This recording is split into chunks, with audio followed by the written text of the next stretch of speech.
Mga akusasyon laban sa iyo, sisiraan ka, maging ready ka lang. Yun ang gusto kong sabihin sa iyo. Wala po. Wala, good. Siya po may babato dahil may unang asawa siya na kinakasama noon. May anak din po siya sa May anak siya sa una. Hindi. Na hindi niya nasuportahan niya. Yung gusto niya makasama ang anak ko na ano yung... Ikaw may ama. Ba't kayo naiyak, Nay? Kasi sa sobrang hirap ko niya sa batang niya. Ginala niya yung anak ko. Hindi. Kaya umiyak na. Pasensya na po. Sige po, kaya. Sinasaktan ka niya ba? Opo. Anong klaseng pananakit mo? Nilaglag lang po naman sa kanya ng sundo. Dinisipa yun. Muntik pa ako na ko niya. Tawin na kanina po na bati. Ba't di niyo pinadampot sa pulis? Hindi po, pinilila niya po ako na kapag umalis po na po ako sa pinto, pinipigilan niya po, hawak niya po yung dalawang kong kamay. Ayun po yun. Kaya hindi po ako nagsisambong sa kanila. Ayaw ko na po na. Tahimik lang po ako sinasarinig ko po yung problema ko po. Minsan na po namin sa Duya, ginulpi po siya ng asawa. Umuwi na siya sa amin eh, bumalik lang siya ulit doon.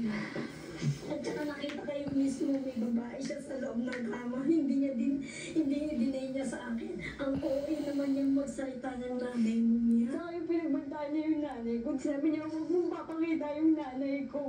At saka once na po siya nakulong. Saka yung nakulong po siya na tinakasan niya po na wala po siyang lisensya. Nakamotor po siya ng helmet. Tinakasan niya po yung pulis. Ako rin po yung tumulong, nagmakaawa na.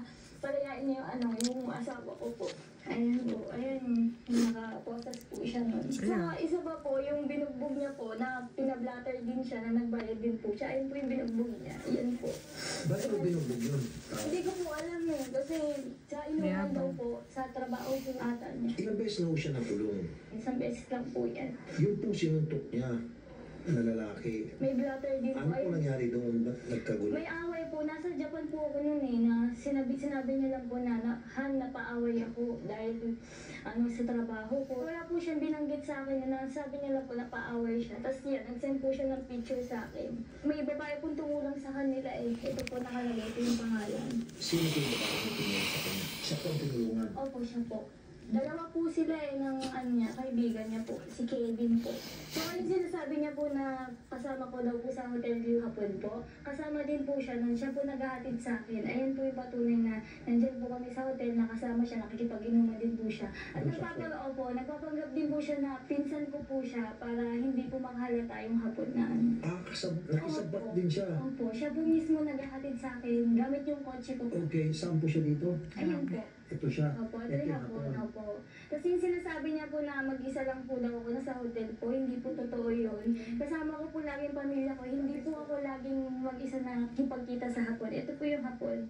Papa ko, ako po, mama ko, anak ko po, kasama ko rin sa kapatid. At nagpapanggap siya palagi na pinsan Pinsan kayo. ko po, opo. Siya po naghahatid mismo po sa hotel na yung sinasabi niya Ba't yung ganun binabaliktad ka tapos pinapalakas niya na kasi ayun hindi po niya alam yung kunyari? pinag-blackmail niya po sa akin. Ayun lang po yung isisira niya tungkol po sa trabaho ko. Ayun lang po.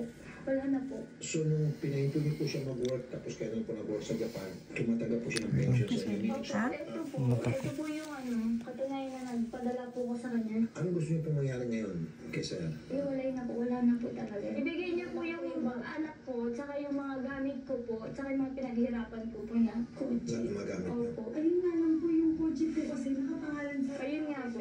Pero po, Pera ko po, ayun po yung pera na pinambayad po sa kotse. Magkano po yung kotse? 245,000 po. Face to face, harapan na naman po ito. Papasukin natin si Ma'am Mary Joy. Kasama ni Ma'am Mary Joy, yung kanyang mother at sister. Magandang hapon sa iyo ulit, Miss Mary Joy. Po, Sir Rafi. Andito si Alvin para makaharap na kayo. Papasukin natin si Sir Alvin Manawis. Sir Alvin, magandang hapon. Magandang hapon din po. Ano gusto niyo po sabihin, ma'am? Sana, totoo yung sinasabi mo at hindi ka nagsisinungaling sa mga inaakusa mo sa akin. Sana maging totoo ka. Ano bang inaakusa mo sa kanya, Sir Alvin? Sa akin lang naman po is yung nagpabaya siya sa amin at sa anak ko na lang po. Paano siya naging papaya, sir? Matagal naman na po eh. Parang may mga special days na lumilipas sa amin na hindi siya kasama. Na ini-explain ko sa kanya na hanggang gantong alis ka lang, hanggang 4 or 3 alis ka lang. Sapat na yung sapat sa atin eh. Sabi ko, hindi naman kailangan ng sobra. Tapos bilang dinitakasan siguro po na aalis agad ng, hindi pa naman yun yung oras ng alis niya, earlier than ng booking niya. Tapos, ni hug or kiss man lang sa anak ko, wala po. Last na alis niya, nagkaroon po ng sakit yung anak ko.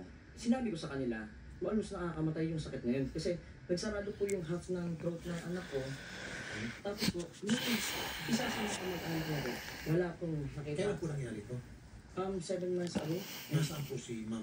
nasa Japan. Oh,